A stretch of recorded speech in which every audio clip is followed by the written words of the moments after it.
I'm getting back to Yu-Gi-Oh too.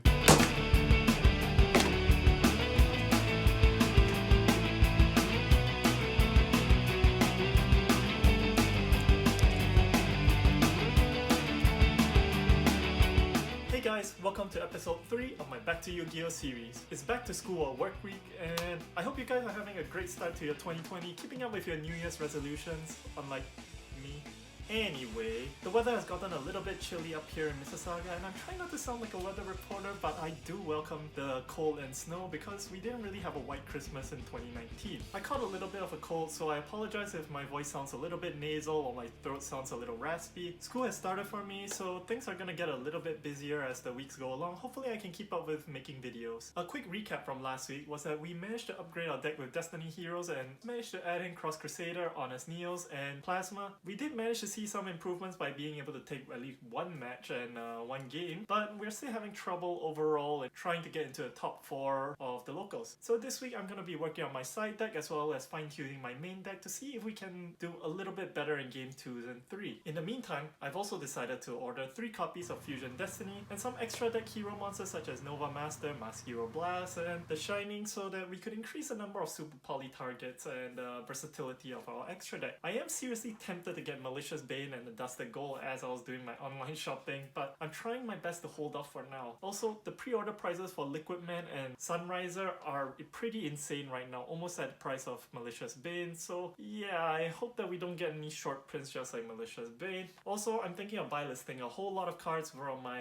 unboxings earlier, since I don't think I'm gonna be using these cards and I might as well just send in the cards. I know that it's probably not gonna be the best deal, but definitely gonna be faster and more convenient if I just send in an entire stack of cards. I'll think about it, most likely gonna go through it. A couple of legacy packs caught my eye and I decided to get them and open them up just for nostalgic sake. I was hoping to get at least one holographic out of them, but unfortunately we didn't get too much out of it, but it was really fun opening up those packs. I opened up 2 Invasions of Chaos and 1 Legend of Blue Eyes White Dragon, and looking back at all these old cards, some of them I recognize opening these packs and adding them to my old deck like 15 years ago, so it was pretty much a fun experience even though we didn't get anything good this time. Hopefully we can take another crack at these legacy packs in the future. After doing some research on our side deck, I decided I'll be going with 3 copies of Cosmic Cyclone instead of Twin Twister, 3 copies of Mind Controls, 3 copies of Called by the Grave, 3 copies of Vanity's Fiend, 1 Dark Arm Dragon, 1 Regeki, and 2 Ghost Bells. For the extra deck monsters, I'll be going with 1 Underclock Taker, 1 Gaia Saber Knight,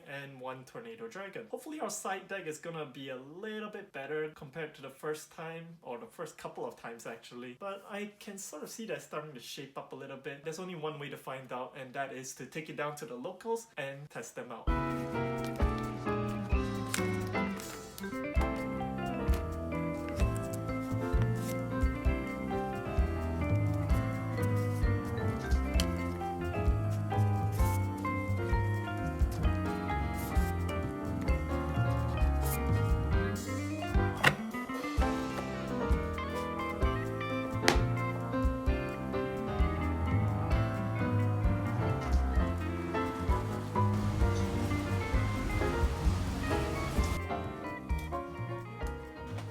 So we just got back from the tournament and unfortunately we didn't do so well. We only managed to win 1 match against Monarchs and we lost the other 3 matches. While our deck did improve significantly from the last time, we managed to fine-tune it a little bit more. I found out in this tournament that I was lacking both in my game instinct, that means pulling off combos, as well as just the general knowledge of different card types so that I can activate effects and change my interruptions. So our first match was against a Math Cybers deck where we lost both matches. We started off by trying to get Ferris out, however we were hit by a Signet Conflict which negated Ferris' summon and prevented us from using Ferris for the rest of the turn. This was actually problematic because our deck relied heavily on Ferris, so the best thing that we could do is to summon Stratos to search out Honest Neos and hopefully survive for the next turn. However, in the next turn, he pulled out his final Sigma using Mathmech Multiplication, so his attack points was brought up to a whopping 6,000 in addition to doubling the attack damage that I received.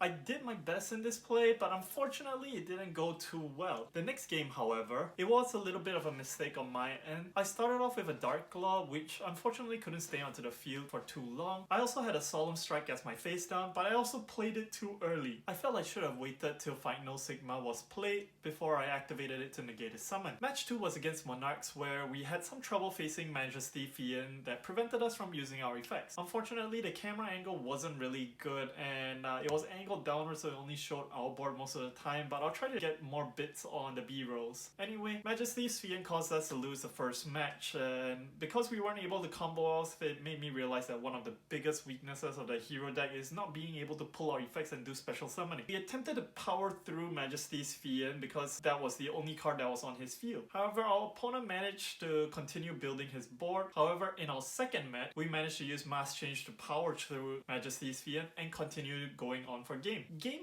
3, we were more fortunate, where our opponent didn't manage to set up his Majesty's Fiend in the first couple of turns, so we managed to pull off our full combo to clear his board and go for game. Match 3, we played against Dinos, and this is where I felt I didn't really play my best. Game 1, we started off with searching out Stratos, then summoning Solid Soldier to attempt to special summon Stratos. However, our Solid Soldier was hit by an Impermanence. The next turn, I was further hit by a Trishula, which cleared our board completely. However, I managed to make a comeback on the next turn by pulling off a full combo and attempting to use Plasma Effect to equip Trishula, but Plasma was taken out by Dino Wrestler Pancratrops, which isn't really shown on the video, but yeah, that's the effect that happened. However, even though Plasma was taken out, I still managed to combo off and go for a game because I did have a Polymerization. So I brought out Trinity, and together with Honest Neos, I attacked his Trishula. However, that was the only monster that he had on the field, so I couldn't use Trinity's second attack, so I had to end my turn after using a Mass Change on Trinity that I got earlier using Shadow Mist effect. Because I had to leave a monster on the field, I decided to go with Dark Claw. The next turn, our opponent used a Mind Control and linked away our Dark Claw. He managed to clear off the rest of our life points. It was a close game, but I still feel the frustration. Game 2 was where there was a lot of misplays going on, both on my end, on our opponent's end. For starters, our opponent, he went first in the game, and while he was setting up his board, he actually called an attack to trigger off his search ability in the Dino deck, and I didn't realize it until he attempted to make a second attack while he was pulling off the combo, and then I was like, hang on, wait, isn't he starting first? I haven't even had my turn. It was a little bit of an awkward moment, but we decided to keep playing. No point dwelling on it too much. Not gonna lie, I was a little bit cheesed by it, but I guess it wouldn't have made too much of a difference with his board, and in the end I still lost. That's not much to it. Match 4, we were up against an interesting archetype, that is the Madoshes. I haven't seen them around quite a long time, so it was a great experience to play against them. Our opponent started off with an empty board, which on hindsight was a little bit suspicious. Anyway, while I was feeling pretty satisfied with myself, building up my board, pulling out so many combos and getting ready for a first turn kill, we got hit by a Nibiru. Yeah, it's extremely frustrating, but we managed to make a comeback the next turn using our Dread Decimator, and we used Mind Control to try and clear his board for a direct attack. He then activated his trap version of Mind Control, so that kind of busted our attack. I thought we got a lucky break when I managed to use a Super Poly to get a Starving Venom Fusion Dragon. Our opponent had set his last face down and passed for turn because there wasn't anything much that happened after that. However, the most unfortunate thing, which really frustrated me a lot, and I still am feeling the regrets now, and I'm probably gonna feel it for the rest of the week. I drew a Cosmic Cyclone and I didn't use it on his last face down because I thought I should have saved it. His face down was actually a Blazing Mirror Force. Do I need to go on? The final game wasn't too great either, where our Stratos effect was negated and we also didn't draw very well. We didn't have a good back row. There wasn't much we could do at this point, so our opponent had no trouble clearing our board and going for game. We literally had to finish this match in less than 4 minutes, so there isn't much to talk about because we were really just throwing out the cards, and I also didn't get a lot of footage from it. Everything was really rushed. Either way, I still lost the match and learned quite a few things on the different plays that was going on. Anyway, we managed to pull a Grand Maju from our OTS pack, which I felt one was a little bit better than the first time. As a consolation, at the end of the tournament, we all get to roll a 100-sided die to try to get the last 2 packs in a booster box, and the highest 2 numbers get to win a pack. I managed to win 1 pack of Mystic Fighters, but alas, the pulls weren't really terrific. I mean, I tried to believe in the heart of the cards, right? Overall, this tournament wasn't a good experience. I realized the importance of having good interruptions like Solemn Strike, and Cosmic Cyclone was really helpful, so that's the direction that I'm probably gonna go into the next round. Instead of just focusing on the combos that I can pull, I'm gonna look at the type of interruptions that I can give to my opponents and try to save my deck further. I am really excited for next week's episode, where we'll probably be receiving most of the cards that we ordered online, and I'll get to boost my extra deck as well as integrate Infusion Destiny into our deck. Do look out for the next video. Anyway, that's about it for this week's episode. I hope you guys enjoyed it. Hit the like button if you guys enjoyed this video. It gives me a lot of encouragement and helps this video along. Your support means a lot to me, and definitely hit the subscribe button. Take care. See you guys next time.